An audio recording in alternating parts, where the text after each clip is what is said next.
رغم اختلاف الرأي يبقى الوداد بيننا. أصل الهدف واحد لبلادنا أو ديننا، نسمع لصوت العقل ممنوع غريب بيننا.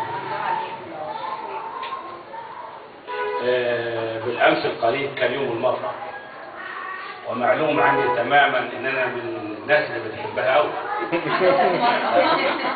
فانا بقول لها ما تزعليش مني يا روحي لو على صوتي وصاح، يا ام اولادي يا غاليه انت اسباب النجاح، انت امي بعد امي طلتك نسمه صباح، لو يضيق الكون عليا التقي بحضن الفرح.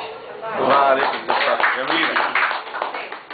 ونرجع لعادتنا القديمه برضه. ايوه لو قلت بيجر اللعب ليه؟ مراتي والفلوس. طبعا مفيش فلوس خلاص دلوقتي. من يوم ما الثوره قامت مش طايقه مني جول، وفي يوم صحيت لقيتها واقفالي زي غول، ما سلمتش من لسانها والايد ويا الرجول، اتاريني كنت بحلم في الحلم صوتي عالي، سمعت بقولها سيبها في القلب مفيش قبول.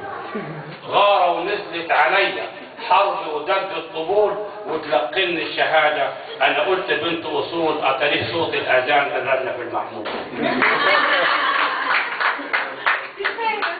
بعد رحيل مبارك ومعاه كل النظام، الدور طبعا عليكي وهيخرس اللسان، قانون احوال حميكي كان عامله العبان، سمعت كلامنا جارة نادتني يا ابو فلان، علشان مصدوم في واحدة راح تظلم النسوان، خدها مني نصيحة وتجنب الفضيحة، انزل وجيب هدية وبسرعة راضيها، دي مهما كانت ولية ازاي تعتب عليها، يا جارتنا الثورة جامد وعرفت خلاص حقوقي، وان كانت لسه نايمة قولي لها بسرعة فوقي، ممكن اغفر واسامح واعدي في اللي فات، بس ترجع فلوسي نقدي مشتكات، لمت لي يا ناس هدومي وقالت لي الخلعات.